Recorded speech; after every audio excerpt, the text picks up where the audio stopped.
5వ వచనం 6వ వచనం చదువుదామండి. చిన్నలారా మీరు పెద్దలకు లోబడి ఉండండి. మీరందరూ ఎదుటి వారి దేవ మనసు అని వస్త్రము ధరించుకొని మిమ్మల్ని అలంకరించుకోండి. దేవుడు అహంకారులను ఎదిరించి దీనులకు కృప అనుగ్రహించును. దేవుడు పెద్ద సమయమందు మిమ్మల్ని హెచ్చించినట్లు ఆయన బలిష్టమైన చేతి క్రింద దేవ మనసులై ఉండి. చాలు ప్రార్థన చేస్తున్నాం. ప్రభువాతో మాట్లాడండి. పరిశుద్ధుడైన తండ్రి, మీకు వందనాలు, స్తోత్రాలు తండ్రి. యేసయ్య ప్రభువా, ఈ నీ దివ్య వాక్యము ద్వారా నాతో మీరు మాట్లాడండి నాయన. మీ వాక్యంలో ఉన్న గూఢమైన సంగతులు, రహస్యమైన సంగతులు, రాజ్యపరమాలను తెలియచెప్పు నాయన. పరిశుద్ధాత్మ దేవుడా మీరే కార్యం చేయండి నాయన. దేవత తండ్రి, కృపగల నాయన, మీకే స్తోత్రాలు తండ్రి. వందనాలు ప్రభువా. ఆత్మ వారికి మీకు వందనాలు, స్తోత్రాలు తండ్రి. అయ్యా నా తండ్రి, నీ పక్షంగా నిరీక్షించడం మరుగుపరిచి మాట్లాడతండి. నీ వాక్యపు శక్తితో బలముతో అభిషేకంతో నన్ను నింపు నాయన. అభిషేకించు తండ్రి. నూతనమైన ప్రభావ నాయన, శైలిలో నూతనమైన ప్రత్యక్షతలు అనుగ్రహించు నాయన. పరిశుద్ధాత్మదేవ నాతో బాబతో మీరు మాట్లాడండి నాయన. మీకు శక్తమైన దూరం అనిపిస్తుందో అతను మెచ్చిన దూరమైంది మీ వాక్యంపై వెళ్ళి అందరినీ దర్శించి స్పర్శించి మీ పరిశుద్ధాత్మకాయ బలంగా జరిగించు నాయన. అతన్ని యూట్యూబ్లో చూస్తున్న వింటున్న ప్రతి ఒక్క బిడ్డతో కూడా మీరు మాట్లాడండి ప్రభావ. మీ ఆత్మకార్యం జరిగించు నాయన. ప్రతి విషయంలో మీరే కార్యాలు జరిగించాల్సిందిగా యేసు అతి పరిశుద్ధ నామములో వేడుకొనుచున్నాము తండ్రి. ఆమేన్. ఆమేన్. హల్లెలూయా. హల్లెలూయా. చిన్నలారా మీరు పెద్దలకు లోబడి ఉండండి. ఇక్కడ చిన్నలారా అంటే సర్వసాధారణంగా మనం ఏమైనా తీసుకుంటాము?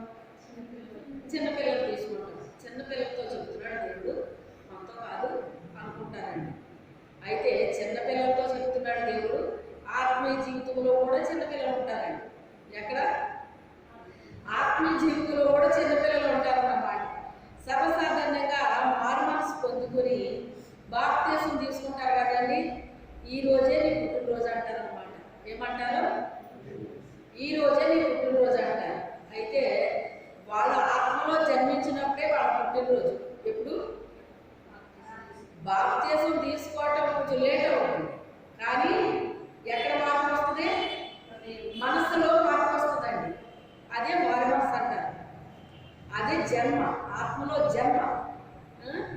అది ఎప్పుడైతే మనసు మార్చుకున్నారో ఆ రోజే క్రీస్తులో ఎవరు జన్మించినట్టు లెక్క అన్నమాట. కానీ అందరూ ఏమంటారంటే నీటి బాప్తీసం తీసుకున్నప్పుడే నువ్వు జన్మించావు, ఇదే నీకు పుట్టినరోజు అని చెప్పేసి అంటారండి. అలాగే పుట్టినరోజు చేసుకునే కూడా ఉంటారు.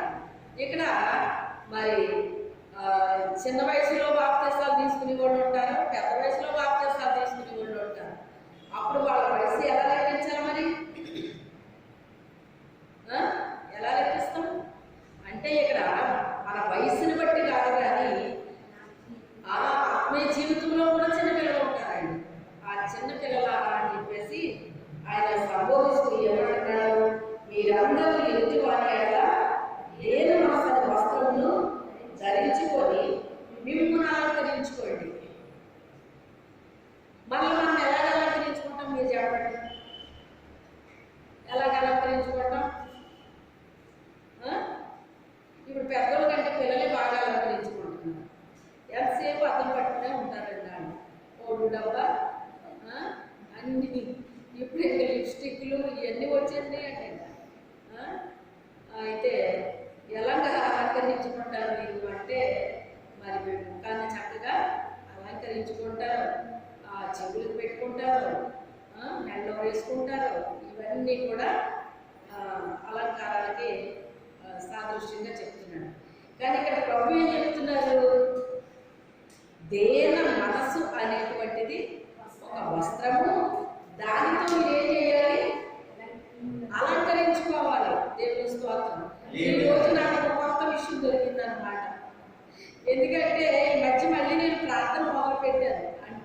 గతంలో చేసి ఊరుకున్నాను.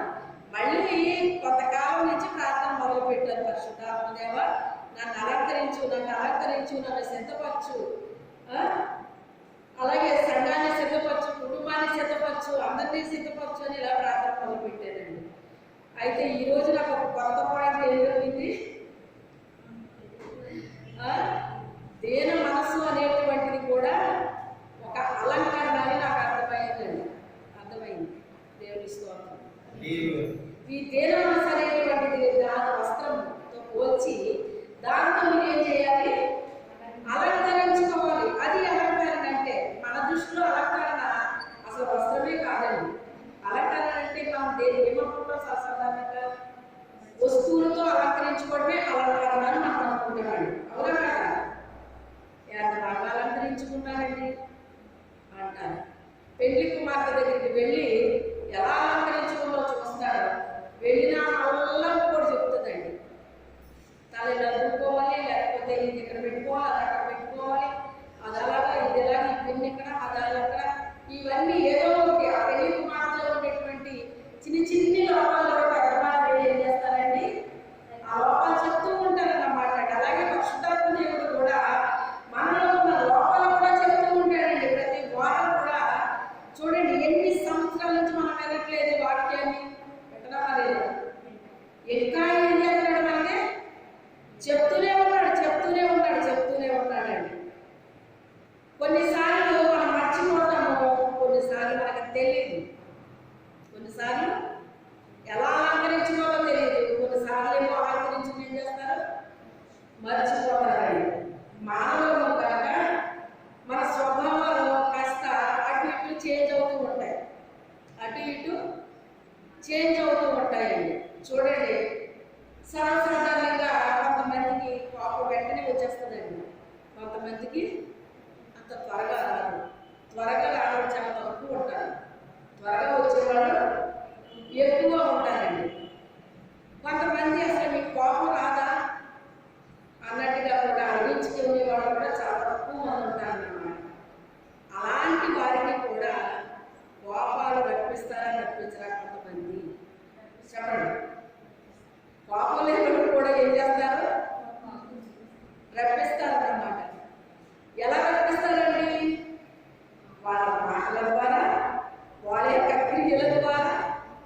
వాళ్ళ మౌనంగానే ఉంటారు. వేళ్ళ నోరు పాడైపోతుంది అనమాట. వేళ్ళ నోరు పాడైపోతుంది. అందులో ఉదాహరణకి ఎవరన్నా చెప్పగలరా? ఒకరిని చెప్పలేదా? ఎంత బాగా తరుగుతారండి. హన్నానే కోపం రప్పించిందా లేదా? హన్నా కోపిస్తుందా? మరి కోపం రప్పించిందా లేదండి? రప్పించింది. అలాగే మనకి కోపం లేకపోయినా కూడా ఏం చేస్తారు? కోపం రప్పిస్తారండి. అది అవతల వాళ్ళు రప్పించడానికి బట్టి వచ్చిన కోపం, కానీ వాళ్ళు నిజంగా కోపిస్తుంది కాదు. అర్థమైందా? అయితే ఈ అలంకరణ అనేటువంటిది, దేన మనసు అనేటువంటిది, ఎదుటి వాడి మీరు దేన మనసు అనే వస్త్రాన్ని మీరు ధరించుకుని మిమ్మల్ని మీరే అలంకరించేసుకోండి. మిమ్మల్ని మీరే, ఇంకొకరు మిమ్మల్ని అలంకరించరు, మిమ్మల్ని మీరే అలంకరించుకోవాలి. బాగా గుర్తుపెట్టుకోండి. ఈ దేన మనసు అనేటువంటిది ఎవరు అలంకరిస్తారంటాడు ఆయన? నేను అలంకరిస్తాను మిమ్మల్ని అన్నాడా? పరిశుద్ధాత్మ తండ్రి మీరు అలంకరించండి అంటే ఈ రోజు ఏమొచ్చింది? ఇప్పుడు నేను కదా అలంకరించండి, మీరే అలంకరించుకోవాలని చెప్పాడు. నాకు మీకు కూడా. లేకపోతే నాకే చెప్పాడంటారా? అందరికీ చెప్పాడు. అందరికీ చెప్పాడు. దేవుని స్తోత్రం. ఈ పాయింట్ని మనం తీసుకుని మనమే ఏం చేద్దాము? అలంకరించుకుందాం. ఎందుకంటే పెళ్లి కుమార్తె సంఘము సిద్ధపడుతూ ఉంది కదా. మరి పెళ్లి కుమార్తె రాబోతూ ఉన్నాడు. ఎత్తబడే సంఘము సిద్ధపడుతూ ఉంది. ఆ సిద్ధపడే సంఘము అలంకరణలో ఇప్పుడు ఒక అలంకరణ ఏం చెప్పాడు ఆయన? దీన మనసు అనేటువంటిది ఒక వస్త్రం లాంటిది. దానితో మిమ్మల్ని మీరే అలంకరించుకోండి అని చెప్పేసి, మిమ్మల్ని మీరే అలంకరించుకోండి. దీనికి ఒకరు అలంకరించేది కాదు, ఇది దేవుడు కూడా అలంకరించేది కూడా కాదు. మనమే అలంకరించుకోవాలి. చాలా తేటగా ఈరోజు మనకి మాట చెప్పాడు. అందుకని దేవుడా నన్ను అలంకరించని మనం అడగలేదు. ఇంకొకరు వచ్చి నన్ను అలంకరిస్తే బాగుండని ఎదురు చూడవలసిన లేదు. మనమే మనమే అలంకరించుకున్నాం. దేవుని స్తోత్రం. దేవుడు అహంకారాన్ని ఎదిరించి దీనులకు కృప అనుగ్రహించు. అహంకారాన్ని ఎదిరిస్తాడట, దీనులకు కృప అనుగ్రహిస్తాడట. చూడండి, మరియలో దీనత్వాన్ని చూశాడు దేవుడు, అహంకారాన్ని అంట ఎదిరించాడటండి. వాళ్ళు కూర్చున్న సింహాసనాలు విడిచిపెట్టడానికి ఇష్టపడలేదట. ఆ సింహాసనాల నుంచి వాళ్ళ పడద్రోసేని వారి ఒక సువార్తలు రాయబడిందంట. పడద్రోసి ఎవరు లెక్కించాడట? దీనిని లెక్కించాడటండి. ఇది ఒకప్పుడు దర్శనం నాకు. కొన్ని సంవత్సరాల క్రితం ఒక ప్లేస్కి నేను వెళ్ళాను. ఆ ప్లేస్లో ఒక చైర్ ఉంది. ఆ చైర్లో ఒక కూర్చున్నాడు. ఒక ఆయన వచ్చారు, ఆయన ప్రభు. ఆయన అంటున్నారు, నువ్వే చైర్ గురించి అంటున్నారు ఆయన. నేను అక్కడికి ఎందుకు వెళ్ళానో నాకు తెలియదు. అయితే నువ్వు లే చైర్ గురించి అంటే అతను లేవట్లేదండి. లేవడానికి అతనికి ఇష్టం అవ్వట్లేదు. ఆయన చెప్పి ఏం చేశారంటే, అతను ఏం చేశారు, బలవంతంగా రెక్క పట్టుకుని లాగేస్తుంటే కుర్చీలు పట్టేసుకుని వదులులేదండి. కొంతమందికి అవి కావాలండి. ఏం కావాలి? పదవులు కావాలండి. దేవుడిని కోరుకున్నామంటే దేవుడు మనల్ని హెచ్చిస్తాడు. పదవులను కోరుకుంటే పీకి పడతాడు. ఉంటే ఉండొచ్చు, కొంతకాలం తర్వాత ఉండదు. అయితే ఆయన లేవట్లేదు. బలవంతంగా ఆయన లాగుతుంటే అసలు సైడ్లో రావట్లేదండి. మీకు తెలుసు, మీ పిల్లల్ని లేపుతుంది, స్కూల్కి టైం అయిపోతుంది అని లేపితే అలా లేవరండి. ఒకటి వేస్తారు కోపం వచ్చి, ఒకటి వేస్తే అయినా అటు కై అంటారు తప్ప లేవరండి. అప్పుడు మీరు ఏం చేస్తారు? పిచ్చి కోపం వచ్చి మీకు ఏం చేస్తారు? ఒకసారి చెప్పండి. రెక్క పట్టుకుని చెప్పండి. రెక్క పట్టుకుని మీకు ఓపుకుండా లేకపోయినా, బలకుండా లేకపోయినా లేని బలం వస్తుంది మీకు. ఎలా వస్తున్నా బలం? కోపంతో వస్తుందండి బలం. లాగేస్తాను లాగేయాలి. ఎన్నిసార్లు లేవాలి? నేను ఎప్పటి నుంచి లేపుతున్నాను? వెళ్ళవా? స్కూల్కి వెళ్ళవా? నేను ఏమన్నా బరువులు పోయమంటామా? బాగాలేస్తామా? నీకు లేదా లేచి శుభ్రంగా స్నానం చేసి మొక్కడుకుని తినేసి స్కూల్కి వెళ్ళమంటే వెళ్ళకపోతానంటే నువ్వు అని చెప్పి ఇక రెక్క పట్టుకుని అమ్మ ఏం చేస్తుంది? కనికం లేకుండా లాగేస్తారు మన కిందకి. అవునా కాదండి? ఇప్పుడు అది పరిస్థితి అక్కడ. ఆయన రెక్క పట్టుకుని లాగుతుంటే మనిషి చైలో గుర్తులేదండి. అసలు ఇతను ఎవరు? ఈ చైలో నుంచి ఈయన ఎందుకు లేవమంటున్నారు? ఇతను ఎందుకు లేవట్లేదు? ఈయనకి ఎందుకు కోపం వచ్చింది? ఎందుకు లాగేస్తున్నారు? ఈయన లాగినప్పుడు అక్కడ వదలకపోవడం ఏంటి? అంతా ఏంటో నేను అలా విచిత్రంగా చూస్తున్నానండి. విచిత్రంగా చూస్తే మొత్తం మీద చాలా కాపాడిపోయాయి. లేవమంటే చెప్తుంటే నీకు కదా, లేవమని చెప్పాను కదా అని చాలా సీరియస్గా లాగి మొత్తం మీద అంతా పడేశారనమాట. లాగి మర్యాద చెప్పినప్పుడు లేస్తే ఉంటుందా? ఉండదు. అప్పుడు నా వైపు చూసి, అమ్మా చైలో కూర్చో అన్నారు ఆయన. ఏంటంటే కూర్చోబెట్టినారు ఏంటి అనుకుంటున్నాను నేను. ఇప్పుడు నాకు చైల కోసం నేను వెళ్ళలేదు. ఎందుకు నాకు చైల కోసం వెళ్ళలేదు. అందుకని నేను అలాగే నిలబడి ఉన్నాను. కూర్చోమ్మా కూర్చో అంటున్నాను ఆయన. ఏంటి అతను లేపేశారు, కూర్చోవాలి, నన్ను కూర్చోబడుతున్నారు ఏంటి? నాకేమర్థం? కూర్చోమని కూర్చో అని మొత్తం మీద నా చైర్లో కూర్చోబెట్టాను. అప్పటికి నాకు ఈ అర్థం తెలియదు. నాకు అప్పటికి ఈ అర్థం తర్వాత నాకు తెలిసిందండి. ఇది ఎక్కడ దొరికింది నాకంటే, దేవుడు మనకి చూపించింది, చెప్పింది. ఎక్కడ దొరుకుతుంది మనకి? మీకు ఎప్పుడూ చెప్తాను, మనకు వచ్చిన దర్శనానికి, కళకి, వాక్యానికి, అన్నిటికీ అన్ని ఒకటి అవ్వాలని చెప్తాను నేను. అదే దేవుడు చెప్పిందండి, అదే దేవుడు చూపించింది. దీనికి ఆన్సర్ నాకు ఇక్కడ దొరికిందండి, లోకాసు వార్తలో దొరికింది అన్నమాట. ఎందుకు అంటే మరి అంటది, ఈ దీనురాలను ఆయన కటాక్షించాడు అంటారు. దీనురాలు అని ఆమె సంబోధిస్తున్నాడు.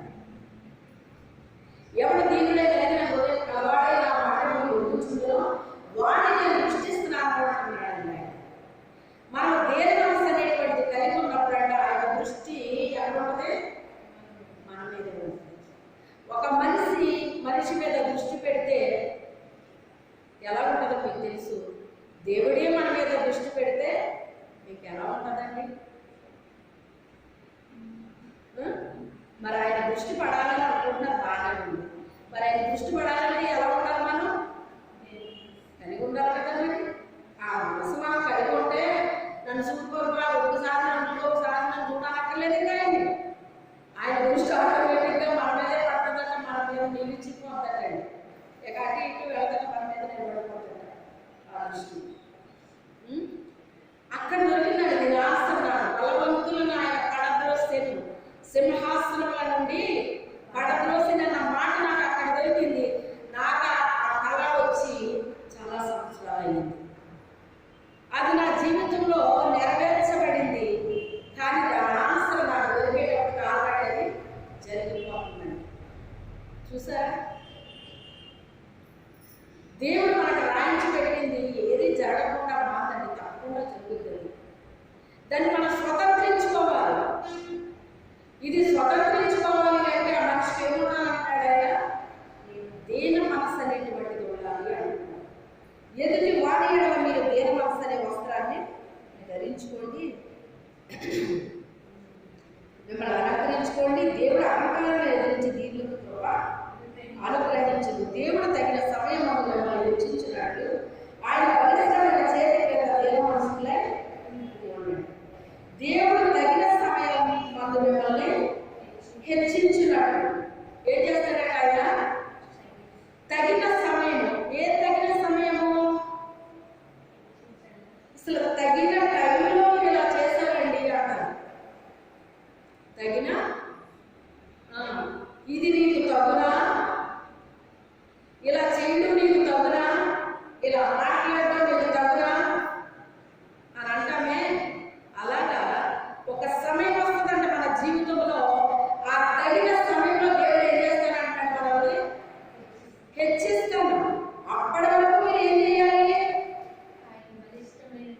ఆయన బలిష్టమైన చేతి క్రింద దేన మనస్కులై, మళ్ళీ చేతి క్రింద ఉండుడి అని చెప్పలేదు, దేన మనస్కులై చేతి క్రింద ఉండాలండి. ఉండుడి. తర్వాత ఆయన మిమ్మల్ని చింతించుచున్నాడు. మనం హెచ్చించబడాలంటే ఆయన బలమైన చేతి క్రింద అంట దేన మనసుతో మనం ఏం చేయాలి? ఉండాలి. దేన మనసుతో ఉండాలి. ఆయన ఎప్పుడో గొప్ప హెచ్చిస్తాడట. తగిన సమయం వస్తుందటండి. ఆ తగిన సమయంలో మనల్ని హెచ్చిస్తాడటండి. అయితే ఆ రీతిగా హెచ్చించబడిన వాళ్ళు ఎంతమంది లేరు? ఎంతమంది లేరండి? ఉన్నారండి. ఇప్పుడు దావీదుని మనం చూసుకున్నాం. దావీదుని చూసుకున్నప్పుడు అతను అన్నదమ్ముల్లో అతను చివరవాడండి. అన్నదమ్ముల్లో చివరవాడండి. చూడండి, సమూయేలు రాసిన గ్రంథము, సమూయేలు రాసిన మొదటి గ్రంథము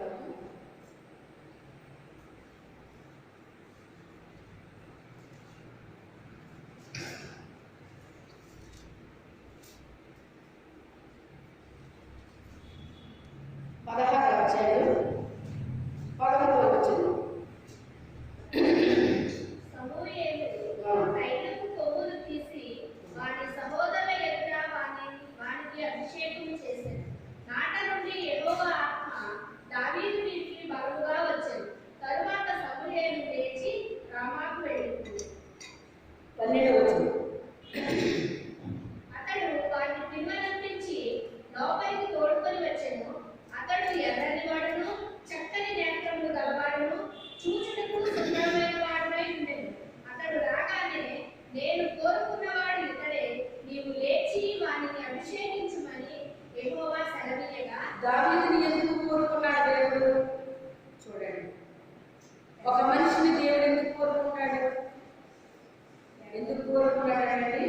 అతను ఎర్రని వాడు, చక్కని నేత్రములు కలిగిన వాడు. అంటే అతనికి 7 అన్నలు ఉన్నారండి.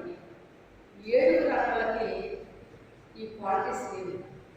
ఏమి లేవు? ఈ క్వాలిటీస్ లేవు. మనకంటే మనకంటే పైన మన అమ్మలు ఉండొచ్చు, మన అక్కలు ఉండొచ్చు, లేక మనకంటే కింద మన తమ్ముళ్ళు ఉండొచ్చు, మన చెల్లెళ్ళు ఉండొచ్చు. ఇక్కడ పెద్ద చిన్న దీన్ని బట్టి కాదండి దేవుడు చేసేది. మన పెద్దోళ్ళమా చిన్నోళ్ళమా అది చూడండి. దేవుడు మన హృదయాన్ని చూస్తాడండి, మన బుద్ధిని చూస్తాడండి, మన స్వభావాన్ని చూస్తాడండి, మన యథార్థతను చూస్తాడండి, మన నమ్మకాలను చూస్తాడు. ఇక్కడ దావీదును చూసినప్పుడు అతని రూపము ఎర్రగా ఉన్నాడు. తర్వాత మనం అనుకుంటాం ఎరుపు అంటే మనం ఈ ఎరుపు ఈ నలుపు ఈ అనుకుంటామండి. ఈ ఎరుపులు ఈ నలుపులు కాదండి మనకి దేవుడు చూసేది. ఏం చూస్తాడు ఆయన? దేవుని యొక్క రక్తంలో కడగబడిన ఆ ఎరుపు చూస్తాడండి. మనం దేవుని రక్తంలో కడగబడ్డామా లేదా అని చూస్తాడండి. అది ఆయన చూసే ఎరుపు. అందుకే చూడండి, యేసు ప్రభు ఇంకా రక్తము చిందించలేదు. అప్పుడే దావీదు ఏమని రాశాడు? ప్రభువా, పాపము చేసినప్పుడు ఒక మాట వాడుతున్నాడు, హిస్సోపుతో నన్ను కడుగు అంటున్నాడు. హిస్సోపుతో, ఈ రక్తంతో నన్ను ఎలా మాట్లాడాడు అతను?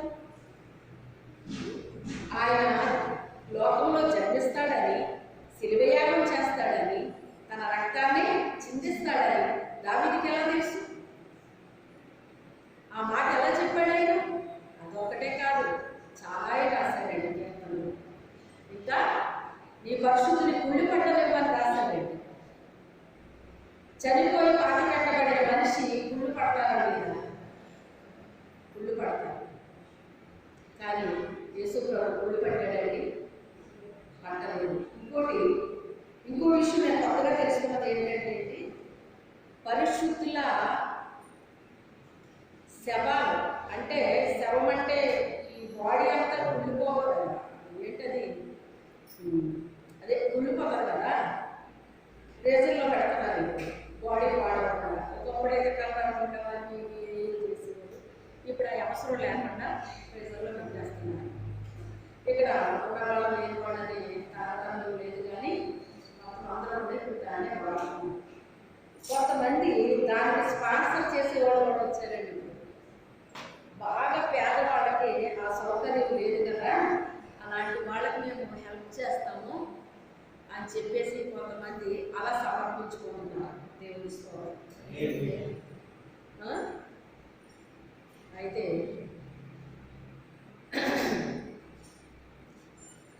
పరిశుద్ధుల యొక్క శరీరాల కంట ఇల్లు పట్టకుండా యేసు ప్రభు శరీరమే కాదటండి, మనలో పరిశుద్ధులు ఉంటేనంట ఆ పరిశుద్ధుల శరీరాలకి గుండు పడకుండానంట దూతను పంపిస్తాడటండి దేవుడు. ఎప్పటి వరకుని? ఆయన వచ్చేంత వరకుని వాళ్ళ శరీరాలు గుండు పట్టబట్టండి. ఎవరికి? పరిశుద్ధులు. అందరికీ కాదు, పరిశుద్ధులు. ఆ దూత ఎవరికి కనిపించదు. ఆత్మీయ నేత్రాలు తెరవబడిన వారికి దేవుడు చూపిస్తే అప్పుడు కనపడతాడు ఆ దూత. అందరికీ కనపడదండి, అందరికీ కనపడదండి. ఆ దూత వాళ్ళ బాడీని ఏం చేస్తుందట? కాపలా కాస్తూ ఉంటుందటండి. బాడీని కాపలా కాయకండి, అది ఎత్తుకుపోతారు అని మనం అనుకోవచ్చు. అంటే మొన్న చెప్పాను కదా, ఎవరో యువకులు ఎత్తుకుపోతారని. అలా కాదు, కానీ అది వేరే సంగతి, అది దానం చేసే వాళ్ళ సంగతి. కానీ ఈ బాడీ కోసం కుళ్ళు పట్టేలాగా చేయడానికి ఉన్నారు. ఎవరన్నా అది సైతాన్ ఉన్నాడండి. ఎవరున్నారు? సైతాన్ ఉన్నాడు. అది కుళ్ళు పట్టేలా చేయడానికి సైతాన్ ఉన్నాడు అన్నమాట. ఎందుకు అంటే, మోషే చనిపోయినప్పుడు ఆయన శరీరాన్ని తీసుకెళ్ళడానికి వీల్లేదని సాతాను ఆపాడా లేదా? అప్పుడు మిఖాయేలు వచ్చి తీసుకెళ్ళాడా లేదండి? అతని శరీరాన్ని వాడడానికి వీల్లేదని మిఖాయేలు అంటే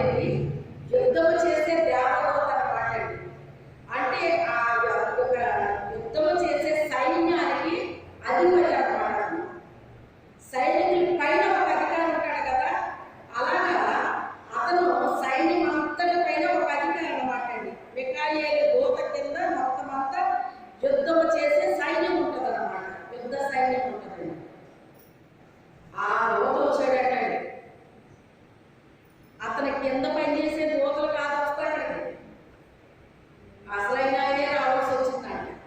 దాన్ని బట్టి మీరు ఒక్కసారి ఆలోచించండి. మోషే గారు వెయిట్ అర్థంలో ఆయన ఎంత విలువైన వ్యక్తో ఇప్పుడు మనకు అర్థం అవ్వాలి. అసలు ఆయన బాడీ కోసమే సైన్యానికి అధిపతి అయిన మిఖాయేలే రావాల్సి వచ్చింది అంటే మీరు ఆలోచించండి. యోగు ప్రార్థన చేసినప్పుడంట, యోగేనా ప్రార్థన చేస్తే జవాబు కోసం యోగు దానియేలు ప్రార్థన చేస్తే దానికి జవాబు వస్తుంటే ఆ జవాబును ఆపడానికి అక్కడ ఉన్న రాజు ఆపేసాడండి. 21 రోజు ప్రార్థనకి జవాబు రాకుండా ఆపాడండి. అప్పుడు దూత వచ్చి వాడితో యుద్ధం చేసి ఆ జవాబు తీసుకుని వచ్చాడు. నేను తీసుకొచ్చాను జవాబు, నువ్వు ప్రార్థన చేసినప్పుడే అక్కడ ప్రార్థన వినబడింది, దానికి జవాబు తీసుకొచ్చాను, దేశం రాజు నన్ను ఆపేశాడు కాకుండా. అప్పుడు మిఖాయేలు వచ్చి యుద్ధం చేసి నన్ను పంపించాడు, అప్పుడు వచ్చాను పడుకుని అంటున్నాడు. చూసారా, మన ప్రార్థనలకి కూడా కొన్ని ఆటంకాలు జరుగుతూ ఉంటాయండి.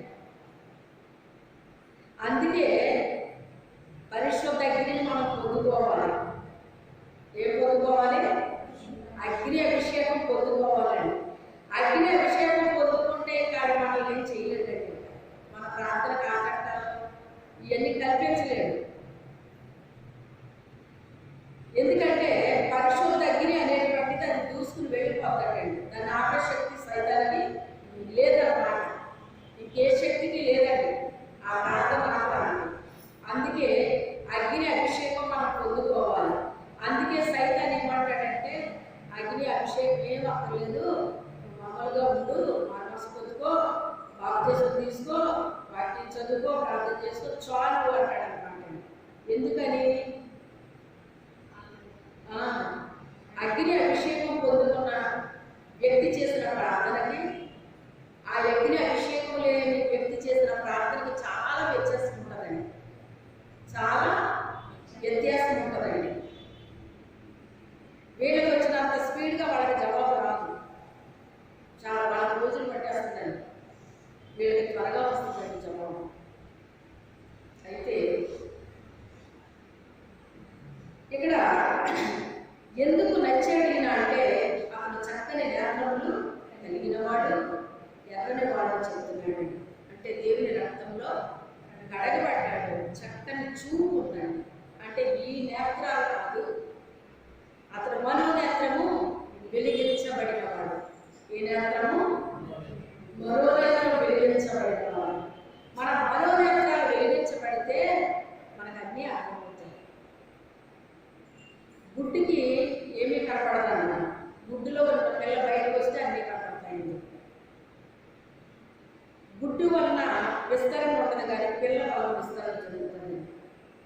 ఎందుకంటే పిల్ల ఎదుగుతుంది, పెద్దదవుతుంది, గుడ్లు పెడుతుంది, మళ్ళీ ఆ గుడ్లని పొదిగిస్తే పిల్లలు అవుతాయి. అలాగా అభివృద్ధి వస్తుంది అన్నమాట. అందుకే అతను దేవునికి చాలా నచ్చాడంటండి. అతని అన్నదమ్ముల కంటే అతను నచ్చాడు. అయితే అతని అన్నదమ్ములు ఏమన్నా పరిజ్ఞానాలు అనుకుంటున్నారా మీరు? కాదండి. వాళ్ళు కూడా ఆజానుభావం లాంటి వ్యక్తులే. వాళ్ళు కూడా యుద్ధాలు చేసిన వాళ్ళండి. యుద్ధానికి కావలసినవన్నీ వాళ్ళ దగ్గర ఉన్నాయండి. ఏమున్నాయి? యుద్ధానికి కావలసిన సామాగ్రి ఉంది వాళ్ళకి. యుద్ధాల్లో వాళ్ళ హైట్ సరిపోయింది. వాళ్ళకి కొన్ని కొలతలు ఉంటాయండి. ఆ సైన్యాన్ని తీసుకోవాలి అంటే 30 సంవత్సరాలు దాటాలి. వాళ్ళకి హైట్ ఉండాలి. ఇప్పుడు మనకి చెప్పుకోవాలంటే పోలీసులు తీసుకుంటారు కదా, వాళ్ళకి ఇన్ని అడుగులని ఇంత కొలత ఇదంతా ఉంటుందండి. వాళ్ళు చుట్టుకొలత ఉంటుంది, హైట్ ఉంటుంది, ఇవన్నీ ఏయో ఉంటాయంటారు. అవన్నీ సరిపోతేనే వాళ్ళు తీసుకుంటారు. నేను చదివాను, నేను పాస్ అయిపోయానంటే తీసుకోరాను, నాకు ర్యాంక్ వచ్చిందంటే తీసుకోరు. అవన్నీ ఉన్నాయండి వాళ్ళకి, అవన్నీ వాళ్ళకి ఉన్నాయండి, 7కి ఉన్నాయండి వాళ్ళకి. కానీ ఇద్దరికి వాళ్ళ దగ్గర ఉన్నది ఒక్కడు కూడా లేదు. వీళ్ళకి హైట్ లేదు, ఏమీ లేదు అసలు ఇతనికి. వాళ్ళ బట్టి చూసుకుంటే అసలు ఏది లేదు ఇతనికి. అయ్యో వాళ్ళకి ఉండడానికి లేదని ఫీల్ అవ్వలేదు కూడా. కొంతమందికి వాళ్ళ పొంద నాకు లేదు, వాళ్ళ పొంద నాకు లేదని ఫీలింగ్ ఎక్కువైపోతుందండి. వీళ్ళకి లేకపోయినందుకంటే వాళ్ళకు ఉన్నది ఫీలింగ్ ఎక్కువైపోతాయండి. ఇదో రకమైన మరి చెడ్డ హృదయం అన్నమాట. మంచి హృదయం కాదు, చెడ్డ కళ్ళు అంటారు దీన్నే, అసూయ అంటారు దీన్నే. వాళ్ళకుంది నాకు లేదు, వాళ్ళకుంది నాకు లేదు, వాళ్ళకుంది నాకు లేదు. మనకున్న దానితో మనం తృప్తి పడాలి. ఈ తృప్తి అనేటువంటిది అనేది మారుమనసు పొందుకున్న వాళ్ళకి ఉంటుందంట, అందరికీ ఉంటుందండి. మారుమనసు పొందుకుంటే ఏమొస్తుంది? తృప్తి వస్తుంది, తృప్తి వస్తుంది.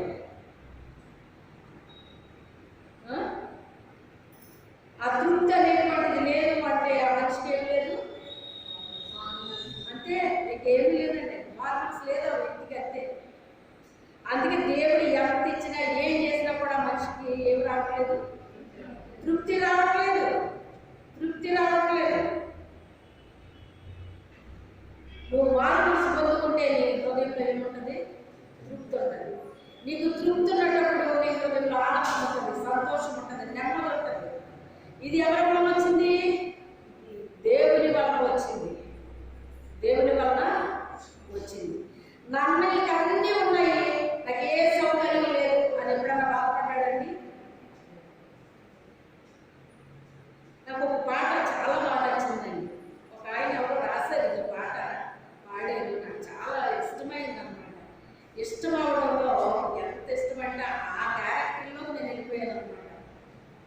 అందులో లీనమైపోయి ఆ పాటతో పాటు వెయిట్ చేసేదానండి నేను కూడా. అందమైన దావీదు అరణ్యాల పాలైన దావీదు నీ దయతో రాజాయేగా. అందమైన దావీదు అరణ్యాల పాలైన దావీదు నీ దయతో రాజాయేగా.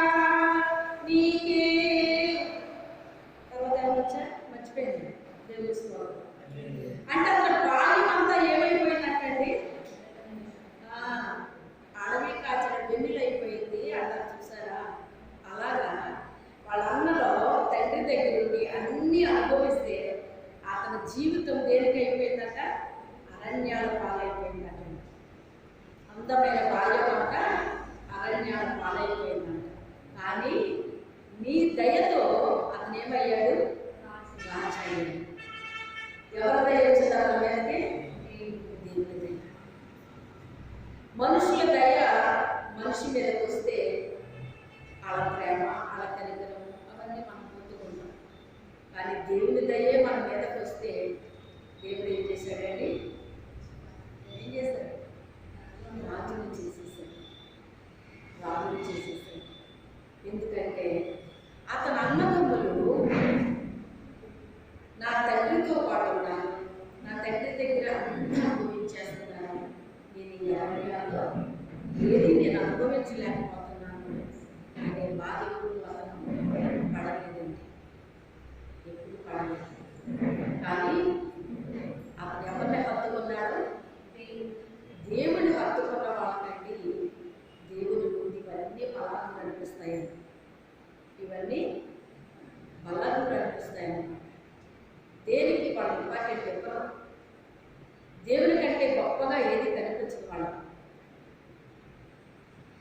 ఏదైనా సరే నా దేవుని తర్వాత, నా దేవుని తర్వాత, నా దేవుని తర్వాత, దేవుని ఇచ్చిందాన్ని బట్టి ప్రభా నీకు ఇచ్చావు, నీ స్తోత్రం అని చెప్పి కృతజ్ఞతలు చెప్పి దాన్ని తినేదైతే తినడం, తాగేదైతే తాగడం, అనుభవించేదైతే అనుభవించడం, ధరించే వస్త్రాలైతే ధరించడం, ఇవి అలవాటు పడిపోతారండి. అంతే తప్ప ఆ ఇంటి దగ్గర ఉన్న వాళ్ళు అందరూ ఇవన్నీ అనుభవించేస్తున్నారు, సకల సుఖాలు సౌకర్యాలు అనుభవించేస్తున్నారు. నేనేంటి ఎల్లుపాలు అని ఏడుస్తూ కూర్చున్నాడండి? కూర్చోలేదండి. తన దేవుణ్ణి అతను ఏం చేస్తున్నాడో హత్తుకున్నాడు. దేవుడు ఏం చేయాలి? మనము హత్తుకోవాలండి. దేవుడితో ఉన్నాను అన్నట్టు కాదు, కానీ దేవుడిని మనం మన కౌగిట్లో మనం హత్తుకోవాలండి. ఆయన గట్టిగా, ఆయన నాకు ఎదురు పడితే నేను ఆయన గట్టిగా పట్టుకుంటాను అంటది శూలం. నేను ఇంకా ఆయన వదిలిపెట్టను, నా తల్లి ఇంటికి అతను నేను కొలిపోతాను అని చెప్తున్నాడు. ఆయన గట్టిగా పట్టుకున్నాడు, దేవుడిని హత్తుకున్నాడండి. దేన్నైనా వదిలిపెడుతున్నాడు, కానీ దేవుడు వదిలిపెట్టలేదు. అలానే సుఖాన్ని అనుభవిస్తున్నాడంటే ఏ సుఖం లేదా, ఏ సంతోషం లేదా. అక్కడ తనతో కాపర్లు ఉన్నారు, అక్కడ వాళ్ళ మందలు మేపుతున్నారు. వాళ్ళు ఎలా ఉన్నారు? అల్లర చిల్లరగా తయారయ్యారండి. ఎలా ఉన్నారు? అల్లర చిల్లరగా తయారు, దొంగలయ్యారు, రకరకాల వ్యసనాలకి గురైపోయారు. కానీ ఏదైనా దావీదు కట్టకుండా, దేన్నైనా అంటించుకున్నాడా? వాళ్ళ దగ్గర లేడా అతను? అదే మందల దగ్గర అతను లేడా?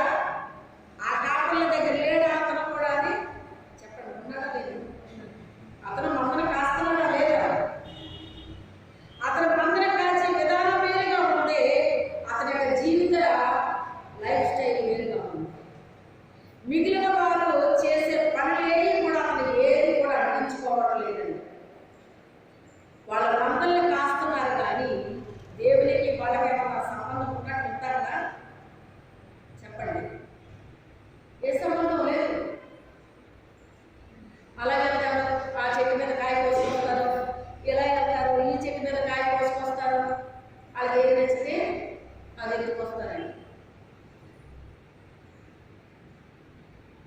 ఒక ఆవిడ వంకాయ తీసుకొచ్చి ఇచ్చింది ఒకసారి, ఇప్పుడు కాదు, చాలా కాలం. ఎందుకంటే వాళ్ళ ఆయన పనికి ఆయా ఊళ్ళు వెళ్తూ ఉంటాడు అనమాట.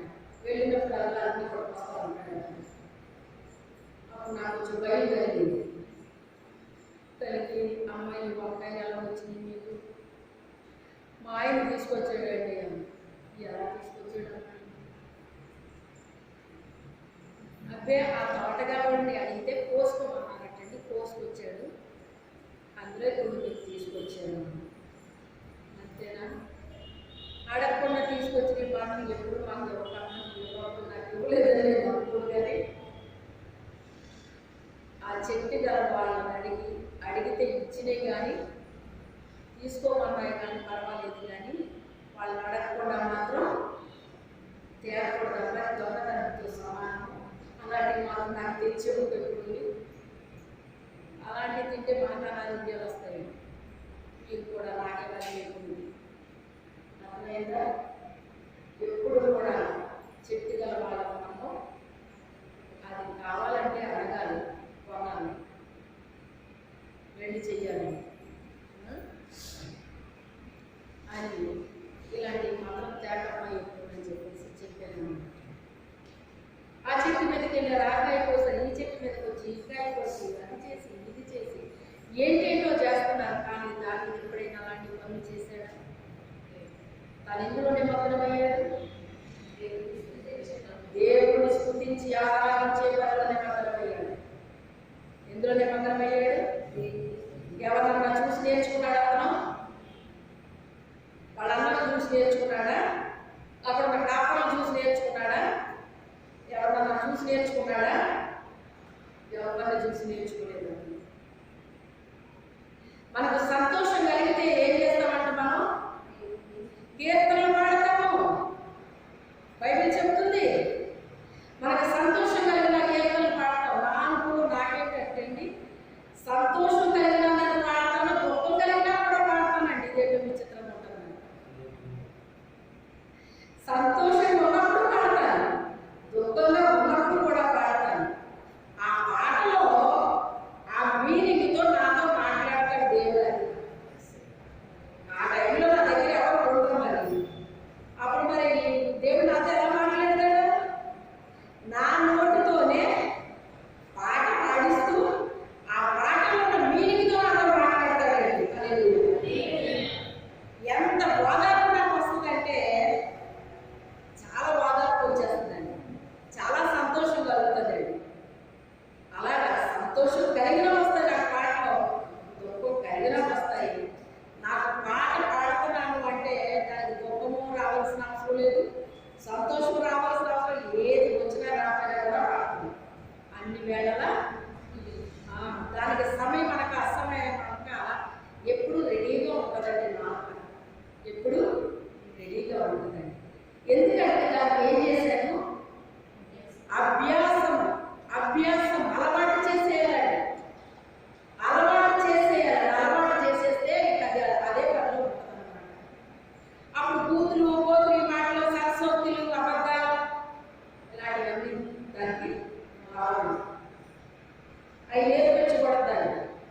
మళ్ళీ ఏం చేశాడండి, ఇలా కాదు అని అక్కడ ఉన్న పొలంలో కోటి ఏరాడు మళ్ళీ.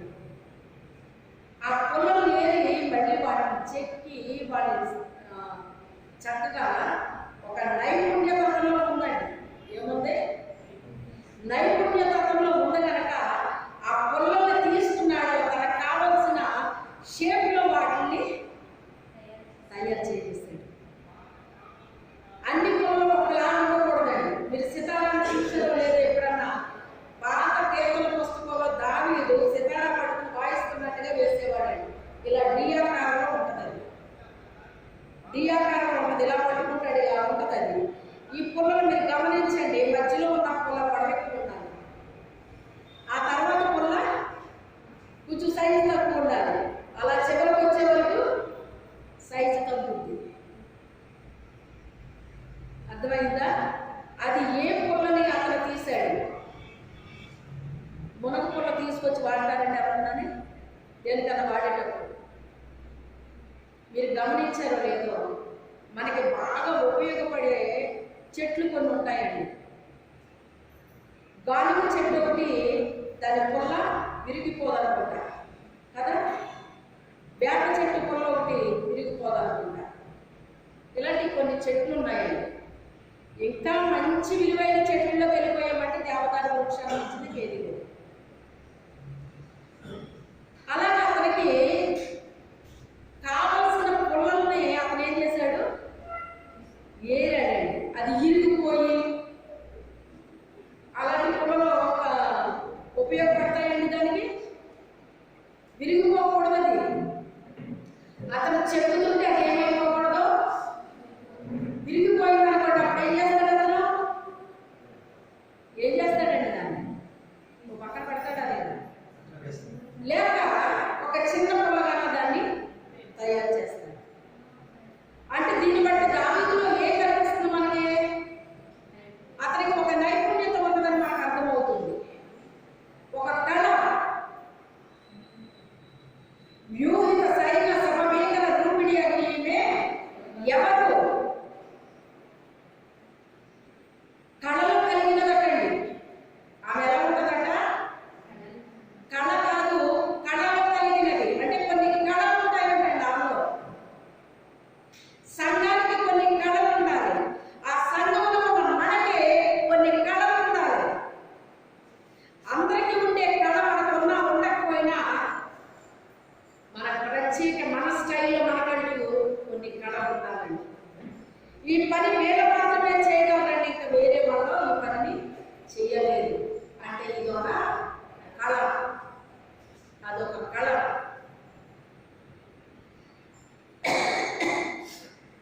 ఆ పుల్లలను తీశాడు, అతనికి కావలసిన పుల్లలన్నీ ఏరాడు, ఏరి వాటిని చెక్కాడు.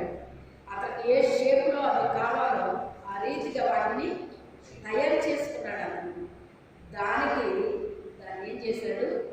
అమర్చాడండి. ఏం చేశాడు? అమర్చాడు. మరలా దానికి ఒక జంతువు యొక్క చర్మము కావాలి. దానికి ఏం కావాలి? ఒక జంతువు యొక్క చర్మము కావాలండి. ఎందుకంటే తీగలు ఉండాలి. దానికి ఏం కావాలి? తీగలు కావాలి. ఆ తీగను మేపుతాడు. తీగను ఏం చేయాలి? మీటినప్పుడు అది ఏమిస్తుంది? స్వరాలు పలుకుతుంది. స్వరాలు పలుకుతుందండి. అంటే దీన్ని బట్టి దావీదుకి ఎన్ని కళలు ఉన్నాయో మీరు ఆలోచించండి. అతను పుల్లలు మాత్రమే కాదు, జంతువు యొక్క చర్మాన్ని కూడా అక్కడ వాడాడు. అంటే ఏ జంతువు చర్మాన్ని వాడాడో నాకు తెలియదు, కానీ మరి దేన్ని వాడతారో నాకు తెలియదు, కానీ జంతువు యొక్క చర్మాన్ని అక్కడ వాడాడు. ఇవన్నీ అతనికి ఎలా తెలుసు? అతను తల్లిదండ్రుల దగ్గర నుంచి నేర్చుకున్నాడా? అతను అన్నదమ్ముల దగ్గర నుంచి నేర్చుకున్నాడా? తోటి కాపరుల దగ్గర నుంచి నేర్చుకున్నాడా? వాళ్ళు అలా చేసేవాళ్ళు కాదు కదా, మరి వీళ్ళ దగ్గర నుంచి ఎలా నేర్చుకున్నాడు? ఎక్కడి నుంచి వచ్చింది ఈ కళ? దేవుని